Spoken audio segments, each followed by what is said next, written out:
پاکستان کی تاریخ میں ایک ایسا بھی مجرم تھا جس نے 100 بچوں کا قتل کیا۔ یہ واقعہ ہے جاوید اقبال کا، جو کہ ایک لاہور کا رہائشی تھا۔ 27 دسمبر 1999 لاہور کے ایک پولیس اسٹیشن میں ایک پیکیج لا کے دیا جاتا ہے جس میں اعتراف کیا گیا ہوتا ہے کہ اس نے 100 بچوں کا قتل کیا ہے۔ جب پولیس نے وہ خط پڑھا اور اس بندے کی طرف دیکھا تو انہیں یقین نہیں آیا کہ یہ بندہ بھی 100 بچوں کا قتل کر سکتا ہے۔ اس بندے کا نام تھا جاوید اقبال۔ جاوید اقبال شکل سے ایک کافی شریف انسان دکھتا تھا اور اس کے چہرے پہ ہمیشہ ایک سمائے رہتی۔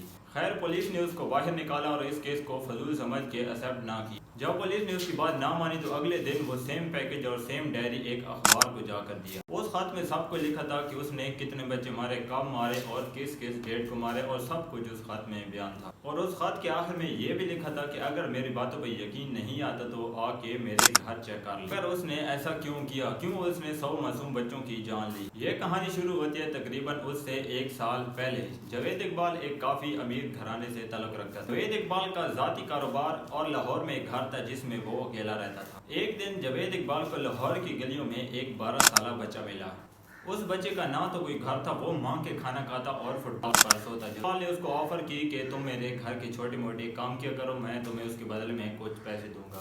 وہ لڑکا مان گیا اور جاوید اقبال کے گھر چلا گیا۔ وہ جاوید اقبال کے چھوٹے موٹے کام کرتا اور سارا دن ٹی وی دیکھتا۔ جاوید اقبال نے اس کو کھلی چھوٹ دے رکھی، مگر جاوید اقبال کا پلان کچھ اور ہی تھا۔ وہ اور لڑکوں کی تلاش میں نکل گیا۔ وہ ایسے بچوں کو نشانہ بناتا جو غریب اور بے گھر ہوتے اور انہیں پیسوں کی لالچ دے کر اپنے ساتھ لاتا۔ آہستہ آہستہ جاوید اقبال نے اپنے گھر میں 7-8 بچے جمع کر لیے جن کو وہ سیم آفر کرتا کھانے پینے کی اور پیسے کی، اور وہ مان جاتے۔ مگر روز اتنے بچوں کا ایک ہی گھر میں آنا محلے والوں کو بھی ٹھیک نہ لگا۔ اس کے بارے میں افواہیں پھیل گئی کہ کوئی تو اس گھر میں غلط ہو رہا ہے۔ تو آخرکار ایک دن علاقے والوں نے یہ فیصلہ کیا اور مل کر اس کے گھر پر چلے گئے کہ یہاں کیا چل رہا ہے۔ سب لوگوں نے جب دروازہ بجایا مگر دروازہ کسی نے نہ کھولا تو وہ دروازہ توڑ کر اندر چلے گئے۔ جب لوگوں نے بچوں کو دیکھا تو وہ سمجھ گئے کہ ان کے ساتھ کوئی تو غلط ہو رہا ہے۔ بچے کافی ڈرے ہوئے تھے اور وہ کچھ نہیں بتا رہے تھے۔ جاوید اقبال ان معصوم بچوں کے ساتھ زیادتی کرتا تھا۔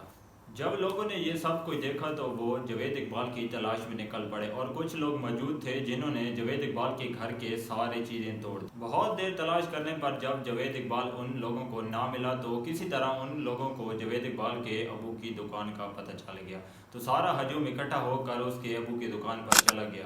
لوگوں نے غصے میں کچھ سوچے سمجھے بغیر اس کے بھائی اور ابو کو مارنا شروع کر دیا، اور بہت زیادہ مارنے کے بعد اس کے ابو اور بھائی کو پولیس اسٹیشن میں لے گئے، جبکہ جاوید اقبال کے ابو اور بھائی کا اس کیس سے دور دور تک کوئی تعلق نہیں تھا۔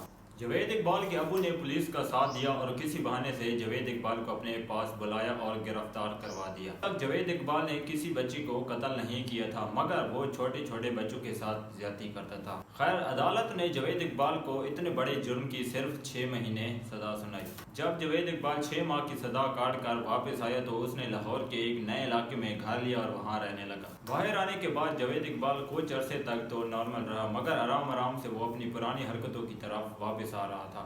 اب اس نے 7-8 نہیں بلکہ 100 سے زیادہ بچوں کو نشانہ بنا رکھا تھا۔ اس بار ان 100 بچوں میں سے ایک بچہ جو کہ 15 سال اقبال سے بدلہ لینے کا سوچا۔ ایک دن جاوید اقبال اپنے کمرے میں سو رہا تھا۔ وہ لڑکا آرام سے اس کے کمرے میں گیا اور اس کی رائفل اٹھا کر اس کے منہ پہ زور سے مارنے لگا، یہاں تک کہ جاوید اقبال کے منہ کی ایک سائڈ بالکل ڈیمیج ہو گئی تھی۔ وہاں سے بہت خون آنے لگا اور وہ ہاسپٹل میں ایڈمٹ ہو گیا۔ وہی دن تھے کہ جاوید اقبال کی امی کی ڈیتھ ہو جاتی ہے، مگر جاوید اقبال ایسی حالت میں ہوتا ہے کہ وہ اپنی امی کے جنازے میں نہیں جا سکتا۔ خیر جاوید اقبال کے منہ کا مکمل علاج ہوا اور وہ ٹھیک ہو کر گھر واپس آ گیا۔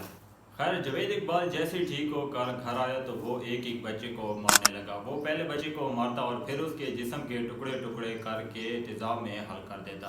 جاوید اقبال ان بچوں کو اس غصے سے مارتا کہ ان بچوں کی وجہ سے مجھے 6 ماہ جیل اور میں اپنی امی کے جنازے میں نہیں جا سکتا۔ اگر جاوید اقبال خود جا کر اپنا جرم اعتراف نہ کرتا تو شاید آج تک کسی کو پتہ نہیں چلتا کہ اس نے 100 بچوں کا قتل کیا تھا۔ جاوید اقبال نے خود جا کر اپنا جرم اعتراف کیا، اور جب اس کی بات پہ کسی نے یقین نہ کیا تو دوسرے دن اس نے وہ خط جا کر اخبار میں شائع کرا دیا۔ جب جاوید اقبال نے اخبار میں یہ بات شائع کرائی کہ اس نے 100 بچوں کو قتل کیا تو ملک میں ایک دفعہ ہلہ مچ گیا۔ سب لوگ جاوید اقبال کے کیس سے جڑ گئے تھے اور پولیس پر اتنا پریشر پڑا کہ وہ جاوید اقبال کو ڈھونڈنے لگ پڑی۔ لاہور پولیس کے ڈھونڈنے سے پہلے ہی جاوید اقبال نے پولیس اسٹیشن آ کر گرفتاری دے دی تھی۔ ملک کے تمام لوگوں نے مطالبہ کیا کہ جاوید اقبال کو سخت سزا دی جائے تاکہ آئندہ کوئی بندہ ایسی حرکت نہ کرے۔ تو حکومت نے یہ فیصلہ سنایا کہ جو یہ بچوں کے ساتھ کرتا تھا وہی اس کو سزا دی جائے۔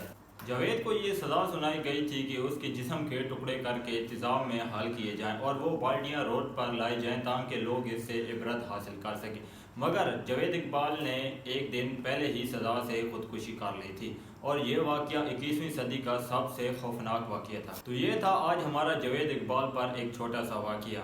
امید کرتا ہوں کہ آپ کو یہ ویڈیو اچھی لگی ہوگی۔